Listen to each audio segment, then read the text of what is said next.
Daniel Carter, dressed in a charcoal jacket with sleeves rolled to the elbow, sits alone at a riverside bistro on a quiet Saturday afternoon. A woman walks in carrying the weight of quiet desperation. She studies the menu like an arithmetic problem, hides her empty wallet beneath the table, then stands up and walks back out without ordering anything at all. Daniel sees something painfully familiar in that retreat, the way pride still straightens a spine that hunger has hollowed. He pushes back his chair. The decision is already made. One open door will quietly reshape every life it touches. This story does not hurry. If you stay with it to the end, leave a single word below for what you take with you. The bistro door swung shut behind Daniel. The bell above it gave a thin, dry chime. He caught up with her at the corner where the awning ended, where the river light spilled bright across the sidewalk. "Excuse me," he said. "Could you wait 1 second?" She turned. Her eyes were sharp, ready. Not the look of someone proud. The look of someone who had been hurt by people who said they only wanted to help. "I noticed you didn't get to order," Daniel said, keeping his voice low. "I ordered too much. There's a free chair at my table, if you'd like it." She shook her head before he finished the sentence. "No, thank you, we're fine. I'm not trying to." "I already told you we're fine." Her voice hardened. "I don't take charity." He didn't push. He nodded once. "I understand. I'm sorry if I made you uncomfortable." She didn't answer. She turned, set her shoulders, and walked away down the sidewalk toward the bus stop on Fremont. The light caught her once at the crosswalk, and then she was gone behind a delivery truck. Daniel stood there longer than he meant to. The afternoon felt too bright. He went back inside, sat down in front of his half-eaten plate, and did not touch it again. He had money. He could have ordered 10 more plates without thinking twice.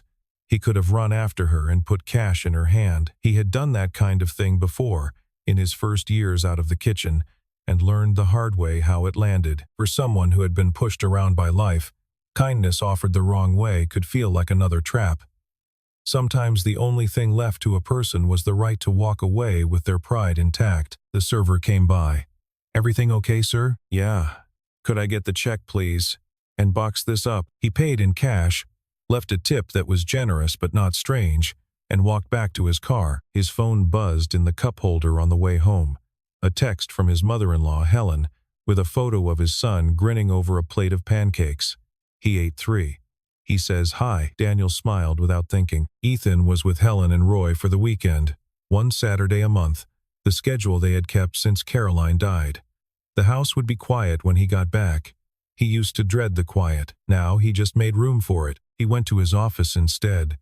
He let himself in through the side door, turned on a single lamp, and sat down behind the desk. From the top drawer, he took out a photograph he kept face down beneath a stack of business cards. He looked at it for a moment and put it back. He sat for a long time. He did not know the woman's name. He did not know her story. He knew one thing for certain.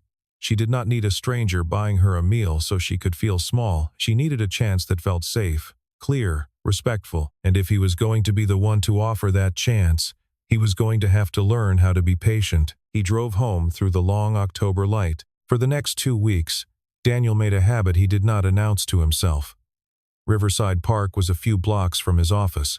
On days his calendar allowed, he packed a paperback and walked the long way, past the old maple by the playground, to a bench near the western path.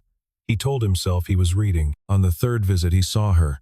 She was sitting on a bench at the far end of the path with her body angled outward, the way a person sits when they are watching a child more than they are resting. And there, 10 yards in front of her on the swings, was a little girl, 6 or so. Messy blonde curls, small legs pumping for height. Something dropped through Daniel's chest. He had not known.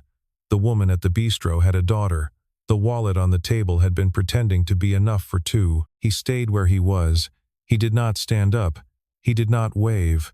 He opened his book to a page he had read 3 times that week and let the woman decide whether he was a threat. She noticed him within minutes.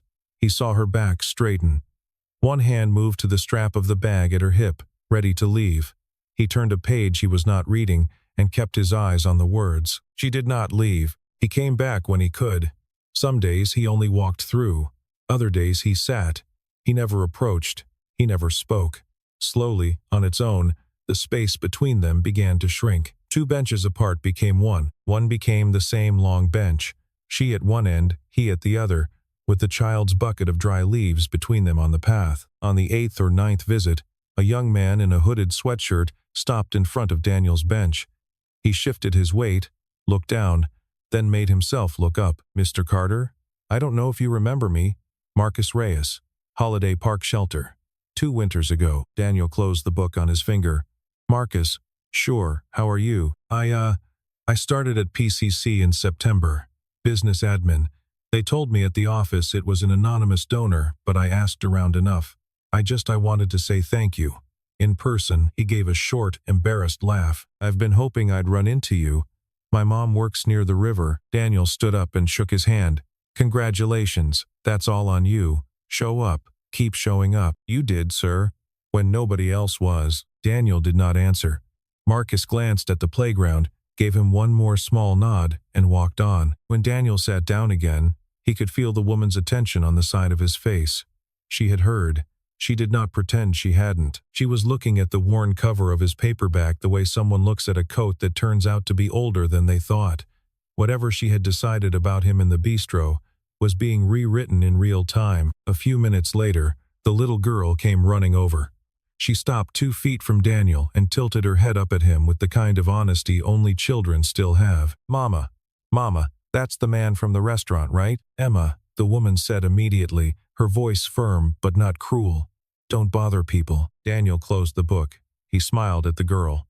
"Hi, Emma. My name is Daniel." Emma considered him. "Do you still eat chicken tenders?" He laughed before he could stop himself. "I do. I didn't bring any today, though." Emma grinned. The woman reached out and pulled her daughter gently against her side. Not roughly, protectively. Then she looked at Daniel for the first time without a wall. "I appreciate that you haven't pushed," she said. Her voice was quiet but very clear. "I need to be honest with you. I don't accept help from strangers." Daniel nodded. "I understand." "No." She held his eyes. "You don't." Then, after a long moment, she added, "But maybe you might. My name is Sarah Mitchell. This is my daughter, Emma. Could we meet somewhere tomorrow?" Without her, they met at 10 in the morning. Sarah suggested the park again, the same bench. Emma was at school. The October air was cooler now. The leaves underfoot had gone from yellow to brown. Sarah sat at one end of the bench. Daniel sat at the other, leaving a careful arm's length of wood between them. She had brought a thermos. She did not open it. She did not waste time. 2 years ago, Emma's father left, she said. She kept her eyes on the river. I had been staying home with her, so I had no recent work, no references. I applied everywhere. No one wanted to hire a single mother with a gap in her resume. Daniel said nothing. He left room for her to tell it the way she needed to. "Then I met a man named Richard Hale," Sarah said. "He owned a few small businesses. He gave me a job with good pay and flexible hours. I thought I had finally found somebody decent." Her voice flattened. At first it was fine. Then he started asking for more. Stay late, dinner with clients, wear the dress he picked, smile more. Every time I hesitated, he reminded me that I owed him, that no one else was willing to hire me, that I should be grateful. She stopped. She took a breath. She did not cry. When I finally said no, he told me I didn't understand how the world worked. He said if I wanted to keep the job, I had to show my gratitude the right way. Daniel's hand stayed open on his knees. "I quit that same day," Sarah said. "But Richard had connections. He called the places I applied to after that, told them I couldn't be trusted, that I stole money, that I used men to get ahead. I lost the apartment. We stayed in a shelter for 4 months. Eventually I found work doing laundry for cash. The pay is low and there is no security, but at least I don't owe anybody." She looked at him then. Her eyes were red at the edges. Her voice stayed level. "So when you offered to help at the bistro, when you kept showing up here, I kept waiting for you to name the real price. Because I have learned that nothing is free. Sooner or later, there's always a bill." The word sat between them on the bench. Daniel did not rush to tell her he was different. He knew men like Richard said the same thing. "Thank you for telling me," he said. She looked surprised. He went on, "I'm not going to say I'm not like him. Words are cheap. So I'll tell you something instead." He told her, briefly, about the years he had slept in his car in Seattle. about washing dishes 12 hours a day for a man named George Miller, who paid him fairly and never made him beg. About the morning, George had put a hand on his shoulder and said, "Just open the door. Let them walk through on their own." He told her George had died 3 years earlier, the same year his wife, Caroline, had died of cancer. He told her he was raising a 7-year-old son named Ethan more or less alone, with the help of Caroline's parents on weekends. "I am telling you that," Daniel said, "so you know I am not a man who has never been afraid of anything. I have been afraid of almost everything. I just had people who didn't use it against me." Sarah did not answer. She watched a heron lift off the river and bank away toward the bridge. Daniel took a business card from his jacket pocket. He set it down on the bench between them. He did not hand it to her. "I need an administrative assistant, scheduling, emails, client materials, organizing files. This isn't charity. It's a real job. There will be an interview, a contract, a probation period, a clear salary." She looked at the card. She did not pick it up. "I'm not asking you to answer right now," he said. "If you want to interview, call the office. If you don't, that's fine too. I'll still come to the park when I can. Emma can still play on the swings." He stood up. "It was good to meet you properly, Sarah." She did not smile, but the sharpness in her eyes had softened just a little. 3 days passed with no call. On the 4th day, the office phone rang. Daniel was on a video conference with a client in Denver. Megan Brooks, the chief operating officer, picked up the line. She knocked on his door a minute later. "Sarah Mitchell on line 2. Says she's calling about the assistant position." Daniel held up one finger to the camera. "Take a message?" Megan tilted her head. She sounded like she might not call back. He muted the call. Put her through. The voice that came on was careful and formal. "Mr. Carter, this is Sarah Mitchell. If the position is still open, I would like to interview." "It's still open. Would Monday at 9 work for you?" "Yes." He hesitated, then added, "Our COO Megan will be on the panel with me. Standard interview format. Nothing unusual." A breath on the other end. "Thank you. Monday at 9. On Monday, she arrived 15 minutes early. She wore a navy dress that had been ironed with care. She carried a resume printed on slightly yellowed paper, the kind of cream stock that had been bought a year ago for a stack of applications that never went anywhere. Daniel noticed it without comment. He had used the same paper once. Megan led the interview. She asked about Sarah's organizational style. Sarah answered clearly. She had run a household budget on $120 a week for 2 years. She had managed shelter intake paperwork as a volunteer. She knew how to track 100 small things at once. Daniel asked about pressure. Sarah said she was used to handling multiple things going wrong at the same time. Megan asked about the gap in her work history. Sarah did not avoid it. "I was caring for my daughter. After that, I faced some difficult circumstances. I would rather talk about what I can do now." Megan nodded once and made a small note on her pad. Daniel asked her to walk through how she would handle scheduling for 3 clients in 3 time zones. She walked through it. She caught one assumption he had built into the question on purpose. She told him, politely, that the assumption was wrong. At the end, Daniel slid a contract across the desk. 3 months probation, same as anyone else. Market rate salary. Benefits when you go permanent. He pushed a pen toward her, then pulled it back. "Take it home. Read it carefully. Have someone look it over. You don't have to sign today." Sarah picked up the papers. Her fingers were steady. She read for almost 10 minutes while Daniel and Megan worked through other things on quiet laptops. At one point, Megan got up and brought her a glass of water without making a thing of it. When Sarah looked up, she said, "It's fair. It should be. You're not worried I won't do the work well?" "I expect good work," Daniel said. "If you don't meet the standard, I'll tell you. If you do, you'll be paid accordingly. This is a job, not a favor." For the first time since he had met her, Sarah smiled. It was small, but it was real. "Then I accept." Megan offered her hand. "Welcome to Carter Strategic Consulting." Sarah shook it. Then she turned and offered her hand to Daniel as well. He took it. Her grip was firmer than he expected. That night, after Ethan had gone to bed, Daniel sat at the kitchen counter and looked at the orientation packet he had pulled together. New hire forms, tax paperwork, a printed copy of the employee handbook with the harassment policy tabbed in yellow. He thought for a moment, then added a printed sheet at the front that simply said, "Direct Supervisor, Daniel Carter. Skip level. Megan Brooks. Escalation contact for any concern about anyone in this office, including the owner, Megan Brooks. He underlined Megan's phone number twice. Sarah started the following week.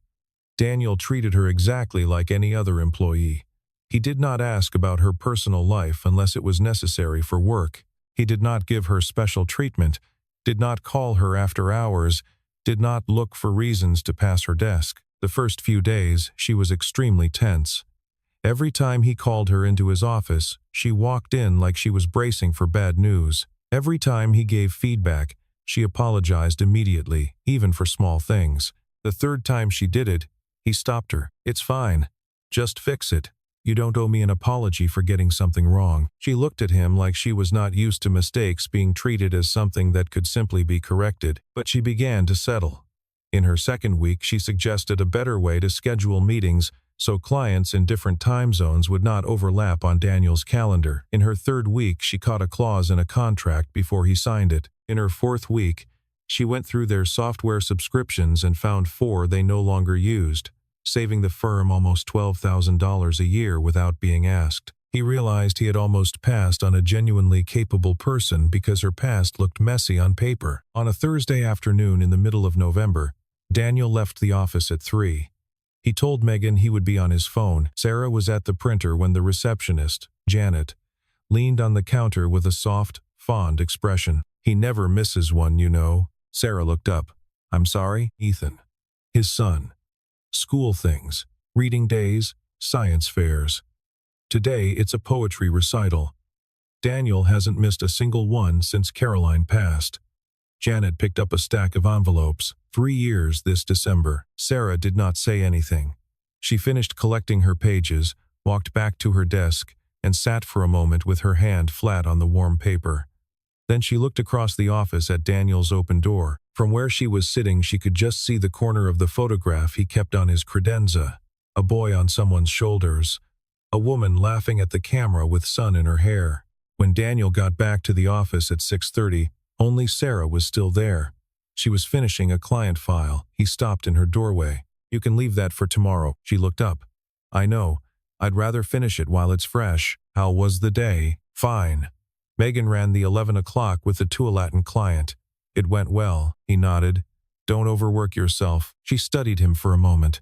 Her face had a stillness to it that he had not seen before, the kind that meant she was about to ask something she had been holding for a while. "You really will tell me," she said, "if I'm not doing the job well." "Of course, and you won't use the fact that you gave me this job to make me accept anything I don't want." He did not flinch. He understood why she had to ask. "No," he said. "This is work. The contract protects both of us. If anything in this office makes you uncomfortable, the escalation contact is Megan, and Megan does not work for me when it comes to that kind of complaint. She works for the board. No one owns anyone here." Sarah looked down at her desk. "It sounds simple when you say it. It should be simple. Not everyone makes it simple." She nodded slowly. "True." He left her at her desk and walked back to his office. From his window, he watched the lights along the river come on, one by one. The firm published a case study on a Monday morning in early March. A 2-page write-up on the rural healthcare client they had carried through a complicated regulatory transition. At the bottom, in a small paragraph that had become standard practice, Daniel had named the team. Megan Brooks, 2 senior consultants, and Sarah Mitchell, listed by role, who had coordinated client communications throughout the engagement. Richard Hale walked into the lobby of Carter Strategic Consulting at 4 in the afternoon on Tuesday. He was dressed well. He smiled at the receptionist. He said he had read the case study and wondered if Mr. Carter had a few minutes to discuss a potential project. Janet asked him to wait. She walked, not hurried but not slow, to Megan's office instead of to Daniel's. Megan stood up the moment Janet said the name. "Daniel," she said into his doorway a minute later. "Conference room. Now. Bring nothing. Sarah is at the satellite office in Beaverton this afternoon. She's not going to walk in on this." In the conference room, Richard sat down without being asked. He talked for a while about partnership opportunities, about how impressed he was with the firm's growth. Then, almost in the middle of a sentence, he said, "Of course, I noticed you have Sarah Mitchell on your roster now. I should mention, as a courtesy, She and I have a complicated history. There are things about her work ethic that any decent business owner would want to know." Daniel did not answer. Megan opened the folder she had brought in with her. "Mr. Hale," Megan said, "I want to be precise. This is Miss Mitchell's performance review from her 90-day evaluation. Error rate down 40% against the role baseline. Client satisfaction scores in the top quartile. 2 unsolicited written commendations from clients who specifically named her contributions. This is the firm's response policy on defamation of current employees. Signed by outside counsel. This is the cease and desist letter we are prepared to send to your business addresses within 24 hours. If any of our clients receive a single phone call about Miss Mitchell's character." She turned the page. "And this," she said, "is the reason I have it ready." The next sheet in the folder was a printout of an email, dated almost 4 years ago, from Megan's personal account to a woman named Hannah Doyle. The body of the email read, "Hannah, please save everything. Dates, times, his exact words. If you ever decide to come forward, I will go with you." Megan looked at Richard without expression. "Hannah was my college roommate. She came to me before she left your company. I have been keeping a file ever since. I did not need Sarah Mitchell's name to know who you are. Sarah's name just told me where you would show up next." Richard's face did something it had clearly not planned on doing. "This is a misunderstanding," he said. "I came in good faith." "Then you will leave in good faith," Daniel said, the first words he had spoken. "And you will not contact this firm, or any client of this firm, or Miss Mitchell, in any form, ever again. If you do, the letter goes out by close of business that day. We have your business addresses on file." Richard left within 3 minutes. Janet held the door for him without expression. That evening, Megan sent Sarah a formal HR memo. It described the incident in clean, neutral language. It cited the firm's policy. It listed the protections in place. It said the matter was closed and that no action was required from her. Sarah came into Daniel's office the next morning, the memo in her hand, and said only, "Thank you for not making me ask." "You shouldn't have to," Daniel said. Sarah had sold her car back in August to pay down the last of her shelter-era debt. She had not told anyone. She rode the 72 bus to work and walked 11 blocks from the stop to the office. In November, the rain came steady through her commute. In January and February, the wind off the river found every gap in her coat. By March, she was running on too little sleep and a thermos of bad coffee. She kept skipping breakfast because Emma needed real lunches in her backpack. She kept staying late because there was a contract worth $400,000 depending on a deliverable due Thursday morning. On Wednesday afternoon, she dropped Emma at the home of a classmate named Lily Park, whose mother she had come to trust. The sleepover had been planned 2 weeks in advance. Emma packed her own bag and was proud of it. Sarah went home, put on dry socks, made tea she did not drink, and sat down at the kitchen table to finish the client brief. She did not remember the floor coming up to meet her.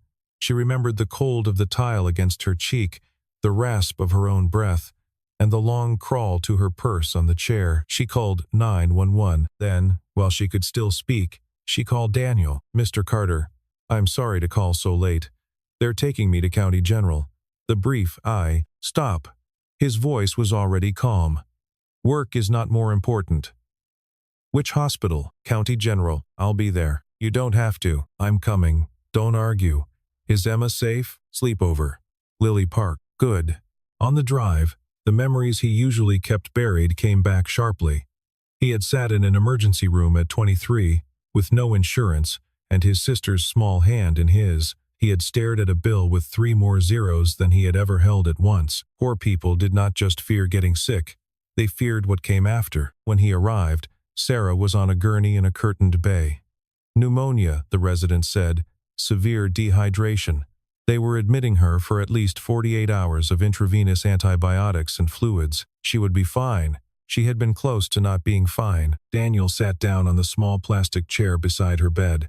Sarah looked at him with 3 things in her face at once: relief, shame, and the old careful watchfulness. "You actually came. I told you I would. I can't pay for this. I don't have good insurance. I'll cover the hospital bill." "No, I can't let you. Listen to me." He did not lean closer. He did not take her hand. "I will pay the hospital directly. You will not owe me anything. Not loyalty. Not extra hours. not affection, not gratitude, nothing. Her eyes filled. You don't understand. I don't know how to accept this without feeling tied down. This time, don't accept it for yourself. Accept it because you have to walk into the office on Monday and be told your job is still yours. Accept it because Mrs. Park is going to ask questions you don't need to answer, and you don't need that fight right now. She closed her eyes. A tear went sideways into her hair. Okay, he stayed. He moved to the chair in the hallway when nurses came in. He drank bad coffee. He texted Megan at 1 in the morning. Handle Thursday. Do not call Sarah. He texted Helen to keep Ethan an extra day. He did not sleep. Around 4 in the morning, Sarah came out into the hallway in a hospital gown and a borrowed cardigan. She sat down beside him without speaking. She did not sit as far away as she used to. Why did you stay? She asked. He looked at the closed door of her room. Because when someone is afraid, he said, presence matters more than money. She rested her head briefly against the wall and closed her eyes. Sarah came home from the hospital on Friday afternoon. Daniel drove her, carried her bag to the door, and waited until she had her key in the lock. Take next week, he said. Megan and I have it. Take the week. She took the week. Lily's mother brought Emma home Saturday morning. Emma had been told that Mama had been tired, and the doctor had said she needed to drink more water. She accepted this completely, and then climbed into her mother's lap on the couch and fell asleep against her shoulder. On Monday, Sarah called the school office about another mother she had seen at the drop-off line for 2 months, a woman who never spoke, whose daughter wore shoes with the toes curling at the front. By Wednesday, she had a name and a plan that did not involve money she did not have. She came back to work the following Monday and went straight to Daniel's office. I want to do something for the woman at Emma's school. Tell me, she told him. Start small and clear, Daniel said. Not I will save your life. Just I have an extra pair of shoes my daughter outgrew. Would yours fit them? If you want to be more direct, tell her you were once in a difficult place and you would like to help with one small thing. No strings. Sarah wrote it down on the back of a meeting agenda. What if she says no? Then you respect it. Helping someone doesn't mean forcing them to accept. Sarah looked at him. It's harder than I thought. Helping while still protecting the other person's dignity is delicate work. Yes, I'm learning that from you. You're learning it from your own life, Daniel said. I'm just trying not to damage it. She did not leave right away.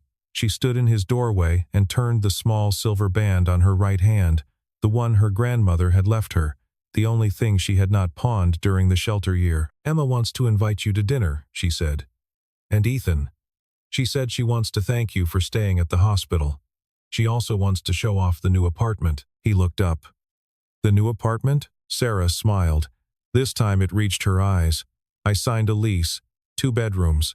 It is not big, but it is clean and safe and 10 minutes from the school. For the first time in 2 years, I have keys to a place no one can suddenly take away from me. I am really happy for you. So, oui. That Saturday evening, Daniel and Ethan went over. Daniel brought a small potted basil plant and a loaf of garlic bread because Sarah had said she was making spaghetti. Ethan brought a wooden box of his best origami paper because Sarah had told Daniel that Emma had asked. Emma opened the door and stared at Ethan for one evaluating second. You're tall, she said. You're loud, Ethan said. This was apparently a successful introduction. They went to the living room rug and did not come back until dinner. Sarah and Daniel ate spaghetti at a small table by the window. Afterward, they did the dishes side by side, while the children laughed in the next room over a half-folded paper crane that kept refusing to be a crane. Sarah rinsed a plate. Have you ever been afraid you're getting too close? Daniel did not pretend not to understand. Yes. Why? Because I'm your boss. Because I have more money than you. Because you were hurt by a man who used his position. I'm afraid that if I say how I feel too soon, it will make you feel pressured. She turned the faucet off. The water sound stopped, and the kitchen felt suddenly very quiet. How do you feel? He set down the plate he was drying. I care about you more than a friend. I won't do anything with those feelings unless you're ready. Your job has nothing to do with this. Emma's safety has nothing to do with this. The hospital bill has nothing to do with this. You don't owe me a nice answer. She was quiet for a long time. Then she She reached over and rested her hand on top of his on the edge of the counter. She left it there for a few seconds. She did not say anything. She did not need to. They went slow.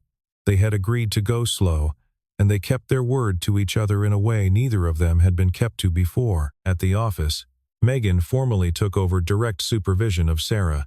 Sarah's role expanded. Her salary moved up 2 band steps at the next review. Daniel evaluated her work only through Megan, and only on documents Megan had signed off on first. He wanted Sarah to know that if anything between them ever ended, the job she had built would still be hers. Outside of work, things moved at the pace of small dinners and long walks. They had coffee on Sunday mornings while the children watched cartoons. They took Ethan and Emma to the Children's Museum and to the river overlook and to a pumpkin patch on a Saturday when the rain held off. They volunteered together one weekend a month at the community center, where Daniel had been quietly cutting checks for almost a decade. In May, 6 months after Sarah had walked into Carter Strategic Consulting for her interview, she came into Daniel's office at the end of a Friday and put an envelope on his desk. "What's this?" "Open it." Inside was a check for $500, made out to the community center. He stared at it longer than he meant to. "Sarah, it is not to pay you back for the hospital," she said. "You made it clear that wasn't a debt. It is to pass forward. I want Emma to grow up understanding that when you have a little extra, you share it, not because somebody owes you, because there were times when you needed somebody to share with you." To Daniel, $500 was not a large amount anymore. To Sarah, it represented weeks of careful saving, money that could have gone toward new clothes for Emma, better groceries, more security. He did not stand up. He did not move toward her. He just looked at her across the desk. "Are you sure?" "I'm sure." He nodded. "Thank you." She left his office and went back to her desk and did not make a thing of it. That summer, Emma asked the question. It was a Sunday afternoon at the river. Daniel was holding a paper bag of stale bread for the ducks. Ethan was kneeling at the water's edge. Sarah was sitting on the bench with her shoes off. Emma walked over and tugged at Daniel's sleeve. "Are you Mama's boyfriend?" Sarah, on the bench, choked on her water. Daniel crouched down so he was eye to eye with the girl. "I'm a very close friend of your mom's, and I respect her very much. If one day your mom wants to call me something different, that will be her decision." Emma considered this with great seriousness. "So you'll still come for spaghetti? If your mom invites me." "Okay then." She ran back to the ducks.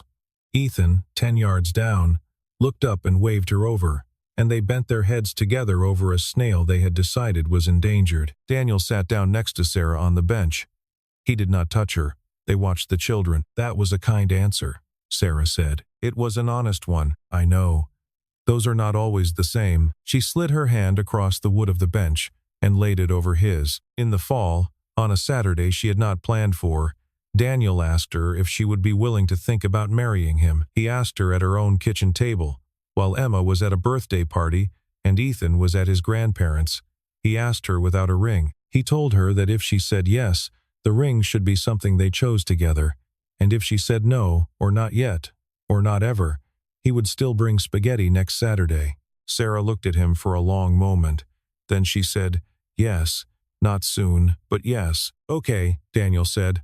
"We'll go in the order you want." 1 year after the afternoon at Riverside Bistro, the community center hosted a community meal. No advertising, no reporters, long folding tables, hot soup, bread, salad, a few simple desserts. Sarah worked the serving line, her hair tied back, gloves on, smiling at every person who came through. Emma was in charge of napkins and took the job very seriously, as if it were the most important task in the world. Ethan stood at the breadbasket and pretended to be the manager of bread. Daniel watched Sarah from the kitchen doorway. She was no longer the woman who had quietly walked out of a restaurant because she could not afford to stay. She was no longer the woman who looked at every act of kindness like a trap waiting to spring. She was still careful. She still remembered. She had simply stopped letting Richard Hale write the rest of her life. At the end of the evening, when most people had gone, Sarah walked over to where Daniel was standing. "What are you thinking about?" "I'm thinking George was right." "About what?" "That the best way to repay kindness is to live decently enough that it does not stop with you." Sarah looked at the long tables being cleared.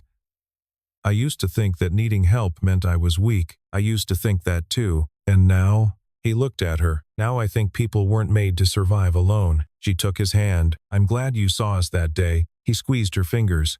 "I'm glad you came back to the park." 4 months later, They were married in a small ceremony at the community center. There were perhaps 30 people in folding chairs. Megan stood up with Daniel. Helen and Roy sat in the front row holding Ethan's hand. Mrs. Park sat behind them with Emma. In his vows, Daniel said, "I do not promise to fix every problem you have.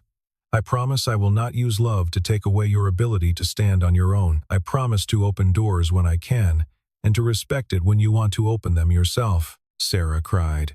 She said, "I do not promise I'll never be afraid again. I promise I won't let the fear from my past make decisions for my heart forever." Emma stood beside them holding a small bouquet, crying, even though she probably did not understand everything. After the ceremony, at the head table, they left one chair empty. On the chair was a framed photograph, an older man in a white chef's coat, his hand on the shoulder of a thin young man. Without him, Daniel might not have recognized the look on Sarah's face that afternoon at the bistro. He might have thought helping only meant giving money. He might not have had the patience to prove that real kindness does not come with strings attached. The story closes on a spring evening. Daniel is standing in the kitchen of the small house they have rented together, washing dishes after dinner. Sarah is wiping down the table. Emma is at the dining table doing homework. Ethan is reading on the couch with one foot in Emma's lap because she has decided this is allowed. Outside the window, sunflowers in the backyard sway gently in the breeze. Sarah walks over and leans against the counter beside him. "Do you know," she says, "there was a new woman at the center today. She didn't want to take a meal voucher. She kept saying she didn't need it. What did you do?" Sarah smiles. "I put the voucher on the table and told her she could take it if she wanted, and it was also fine if she didn't. Then I walked away." "Did she take it?" "She did. After about 10 minutes, Daniel smiles. "You opened the door." Sarah rests her head against his shoulder, so she could walk through on her own. He did not save her. He only saw her when she was quietly trying to leave. She was the one who chose to come back. She chose to interview. She chose to work. She chose to trust, little by little, and she chose to turn her pain into light for other people. That is the most beautiful part. Not a rich man saving a poor woman. Two people who were once shown an open door, now keeping that same door open for whoever comes next.